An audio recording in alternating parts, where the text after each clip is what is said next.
다 함께 찬송가 212장 찬송하겠습니다. 212장입니다.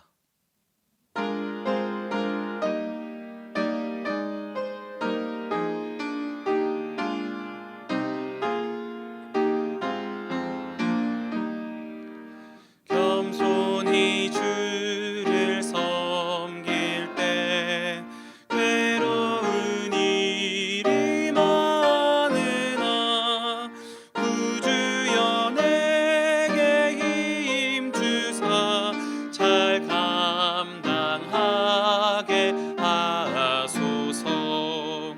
인자한 말을 가지고 사람을 감화시키며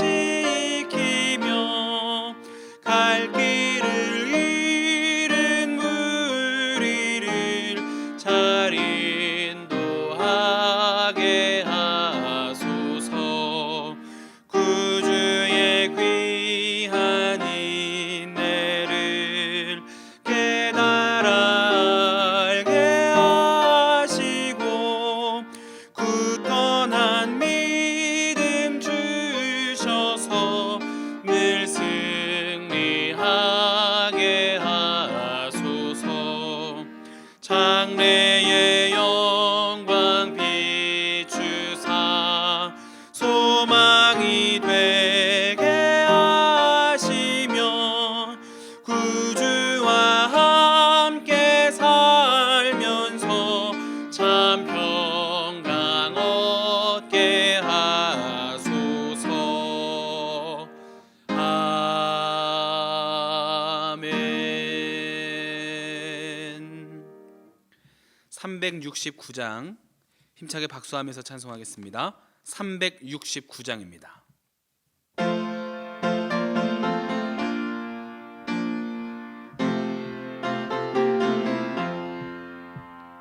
죄짐 맡은 우리 구주 어찌 좋은 친구인지 걱정 근심 무거운 짐 우리 주께 맡기세.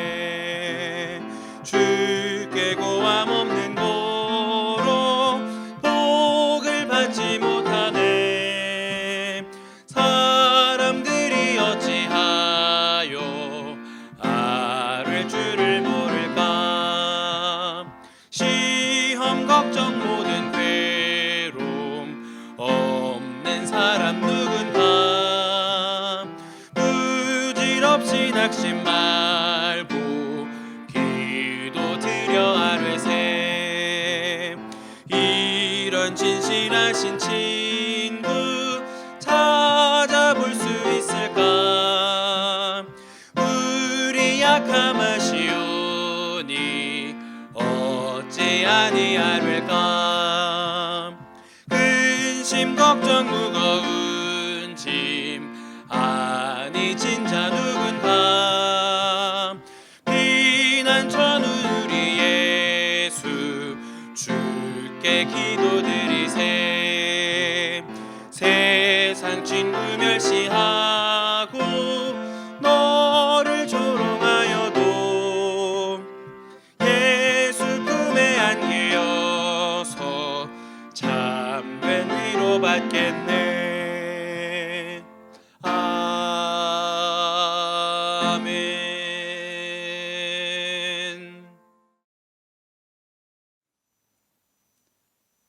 오늘의 성경 말씀은 신약 마태복음 9장 9절부터 17절까지 말씀입니다.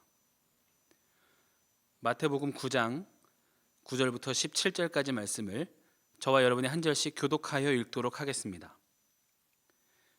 예수께서 그곳을 떠나 지나가시다가 마테라 하는 사람이 세관에 앉아 있는 것을 보시고 이르시되 나를 따르라 하시니 일어나 따르니라. 예수께서 마태의 집에서 앉아 음식을 잡수실 때에 많은 세리와 죄인들이 와서 예수와 그의 제자들과 함께 앉았더니 바리새인들이 보고 그의 제자들에게 이르되 어찌하여 너희 선생은 세리와 죄인들과 함께 잡수시느냐.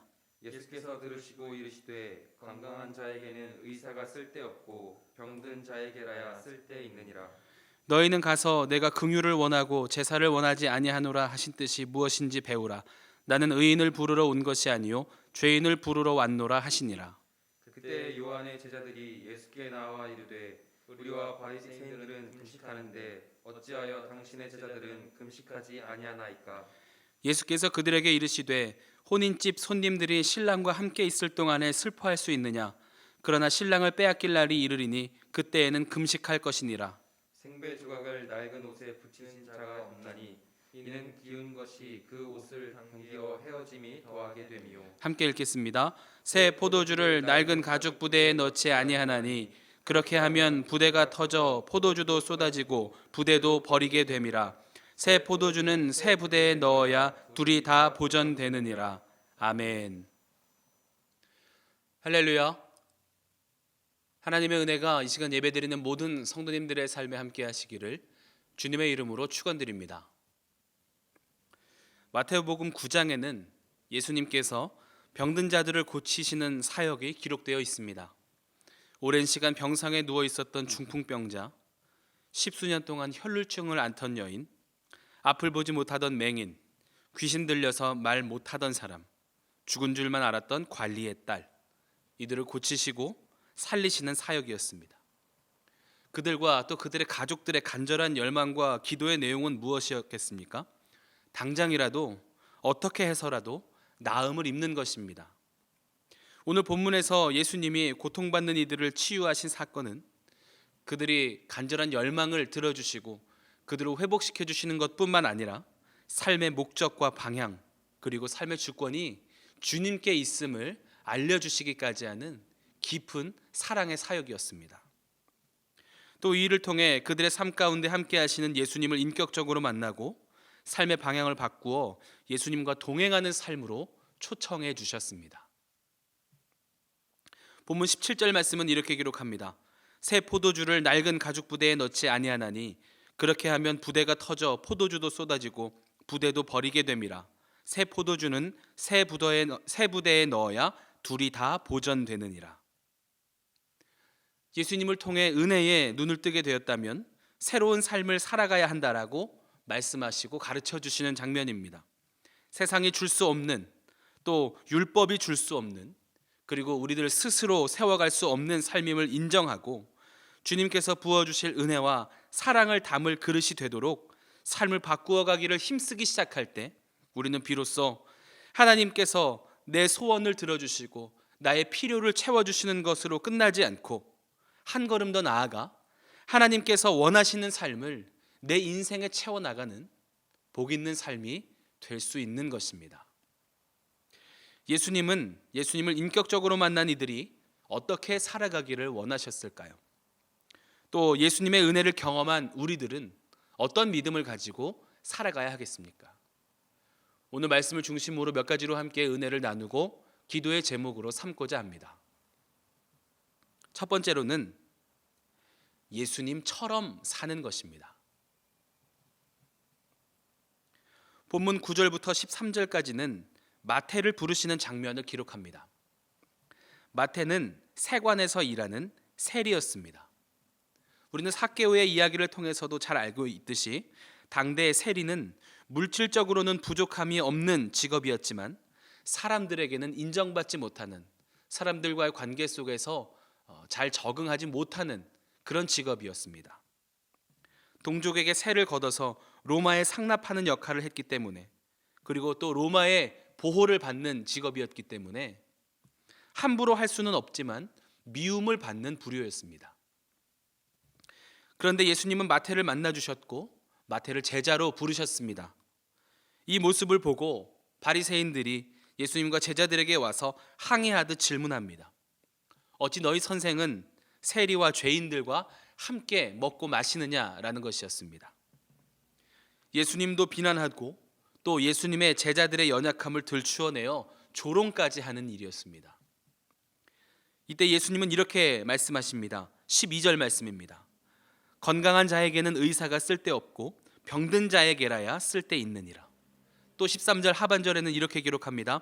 나는 의인을 부르러 온 것이 아니요 죄인을 부르러 왔노라. 마태는 예수님을 만나고 예수님이 부르신 후 예수님의 제자가 되었습니다.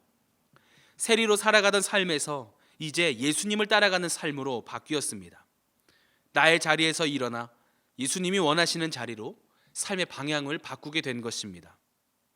또 그동안 사람들의 어려움을 통해서 자신의 이익을 채워왔던 삶이었다면 이제는 그들을 위해 나의 삶을 내어주고 찾아가서 손 잡아주고 회복시켜 주시는 예수님처럼 완전히 새로운 삶을 살기를 결단한 것입니다. 제자가 된다는 것, 성도로 살아간다는 것, 예수님처럼 살아간다는 것은 감히 우리가 예수님의 발끝조차 따라갈 수 없겠지만 예수님이 보여주신 대로, 예수님이 가르쳐 주신 대로, 예수님이 말씀하신 대로 살아가기 위해 힘쓰는 것입니다.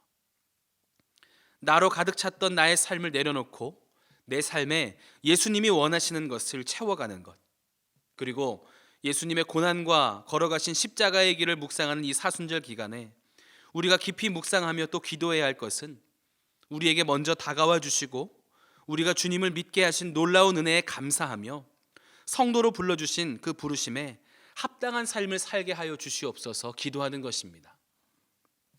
예수님이 오늘 내 삶에서 원하시는 것은 무엇이고 또 나를 통해 예수님이 기뻐하시는 일은 무엇일까? 우리도 함께 고민하고 예수님이 기뻐하시는 일을 하나씩 더 채워나가는, 그렇게 예수님처럼 예수님을 따라 살아가는 복된 삶이 되시기를 주님의 이름으로 축원드립니다. 두 번째로는 예수님을 향해 살아가는 것입니다. 본문 14절에서는 요한의 제자들이 예수님께 나와서 이렇게 질문합니다. 우리와 바리새인들은 금식하는데 어찌하여 당신의 제자들은 금식하지 아니하나이까? 그때 예수님은 이렇게 말씀하십니다. 15절 말씀입니다. 예수께서 그들에게 이르시되 혼인집 손님들이 신랑과 함께 있을 동안에 슬퍼할 수 있느냐? 그러나 신랑을 빼앗길 날이 이르리니 그때에는 금식할 것이니라.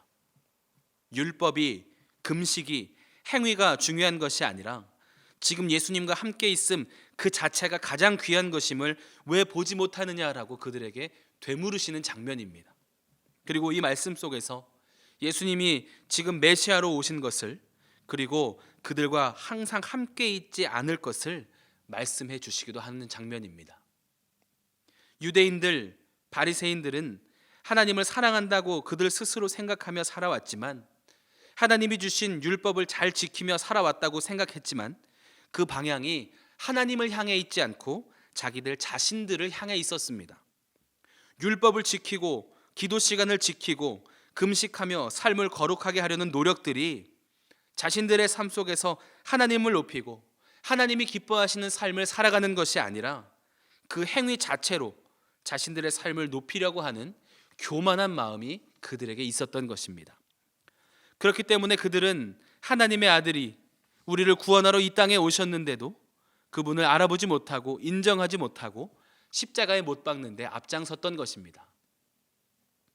생배 조각을 낡은 옷에 붙이는 자가 없고 새 포도주를 낡은 가죽 부대에 넣지 아니하는 것처럼 예수님을 인격적으로 만난 삶은 이제 삶의 방향을 바꾸어 나만을 위해서 살아가던 삶이 아니라 우리를 위해 모든 것 내어주신 예수님의 삶을 바라보며 예수님을 향해, 그리고 예수님이 바라보셨던 곳을 향해 살아가는 것입니다. 이웃을 위해, 누군가를 위해, 연약하고 가난한 자들을 위해 우리의 삶을 내어줄 수 있는 것이 예수님을 향해 살아가는 삶이 되는 것입니다. 바라기는 우리 안에 새 일을 시작하기 원하시는 예수님을 바라보며 또 예수님이 바라보시는 곳을 함께 바라보며 새 포도주를 담을 수 있는 새 부대가 되어서 사랑의 열매를 맺으며 살아가는 복된 삶이 되시기를 주님의 이름으로 축원드립니다. 마지막으로는 예수님을 위해 살아가는 것입니다. 오늘 함께 읽진 않았지만 36절 말씀은 이렇게 기록합니다. 무리를 보시고 불쌍히 여기시니 이는 그들이 목자 없는 양과 같이 고생하며 기진함이라. 어디로 가야 할지 모르고 어디로 가고 있는지도 모르는 우리들을 불쌍히 여기시며 안타까워하시는 마음으로 고쳐주셨다라는 것입니다. 그리고 제자들에게 이렇게 말씀하십니다. 37절 말씀입니다. 추수할 것은 많되 일꾼이 적으니. 해야 할 일이 많고 건져야 할 생명이 많은데 바른 길임을, 복된 길임을 깨닫는 자가 적고 예수님을 위해서 살아가기 위해 결단하며 나오는 이가 없다는 것입니다. 그래서 우리들이 추수할 일꾼 되기를 원하신다라고 말씀하시는 것입니다. 제자로 살아가는 것, 성도로 살아간다는 것은 내 삶의 주인이 주님이심을 분명하게 고백하며 나를 위해 살던 삶에서 예수님을 위해 살아가기로 결단하며 내 삶을 채우는 데에만 열심을 냈던 삶을 내려놓고 예수님을 위해, 예수님이 기뻐하시는 것을 삶에 채우기 위해 애쓰는 삶을 시작하는 것입니다. 이렇게 우선순위가 바뀌고 삶의 주인이 바뀌는 것입니다.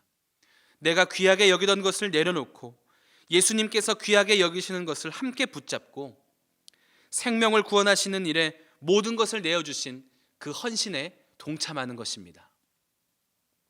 사랑하고 구제하고 나누며 무엇보다 한 영혼을 하나님께로 초청하여 그의 삶에 하나님의 사랑을 증거하고 나누는 일, 이것을 우리의 삶에서 가장 귀하게 또 가장 먼저 맺어야 할 열매로 삼고 기도하며 힘쓸 때 우리도 예수님이 찾으시는 추수할 일꾼의 삶을 또 그 거룩한 은혜의 길에 동참하는 헌신의 삶을 살아가게 되는 줄로 믿습니다. 바라기는 예수님을 위해, 예수님을 향해 또 예수님을 따라서 살아가는 복 있는 사명의 열매가 있는 삶, 무엇보다 하나님이 기뻐하시는 축복의 삶이 되시기를 주님의 이름으로 축원드립니다. 기도하겠습니다. 사랑과 은혜가 충만하신 하나님, 오늘도 우리에게 생명 주시고 은혜 주심에 감사드립니다. 예수님을 위해, 예수님을 향해, 예수님과 함께 살아가는 복 있는 삶이 되게 하여 주시고 새 포도주를 담을 만한 새 부대가 되어 하나님 나라 영역 확장에 크게 쓰임받는 축복의 통로가 되게 하여 주시옵소서. 귀한 예물 구별하여 드린 손길 있습니다. 기쁘게 받아주시고 하늘의 크신 은혜로 채워 주시옵소서. 모든 것 감사드리며 우리 구주 예수 그리스도의 이름으로 기도하옵나이다. 아멘. 하늘에 계신 우리 아버지여, 이름이 거룩히 여김을 받으시오며 나라가 임하시오며 뜻이 하늘에서 이루어진 것 같이 땅에서도 이루어지이다. 오늘 우리에게 일용할 양식을 주시옵고 우리가 우리에게 죄 지은 자를 사하여 준 것 같이 우리 죄를 사하여 주시옵고 우리를 시험에 들게 하지 마시옵고 다만 악에서 구하시옵소서. 나라와 권세와 영광이 아버지께 영원히 있사옵나이다. 아멘. 이 시간 공동의 기도의 제목을 가지고 합심하여 기도하겠습니다. 먼저 오늘 주신 말씀 붙잡고 말씀에 의지하여 기도하겠습니다. 나라와 민족을 위해서 기도하실 때 바이러스의 확산이 멈춰지게 하여 주시고 하나님의 치유의 손길로 회복을 경험하는 민족이 되게 하여 주시옵소서. 함께 기도하겠습니다. 또 새롭게 세워진 지도자를 통하여 온 국민이 하나 되어 기도하는 민족 되게 하여 주시옵소서. 함께 기도하겠습니다. 교회를 위해서 기도하실 때 단위에 세워주신 담임 목사님 신원의 강건하심을 위해서 기도해 주시고 예배드리러 성전을 찾는 모든 성도들의 발걸음을 안전하게 지켜보아하여 주시옵소서. 함께 기도하겠습니다. 가정과 자녀들을 위해서 함께 기도해 주시고 중보하며 기도하실 때 병환 가운데 있는 환우들의 회복을 위해서 어려운 상황 겪고 있는 성도들과 이웃들의 삶의 회복을 위해서 함께 중보하며 기도하도록 하겠습니다. 그리고 두 손 높이 드시고 주님의 이름 3번 간절히 크게 부르짖고 통성으로 합심하여 기도하겠습니다.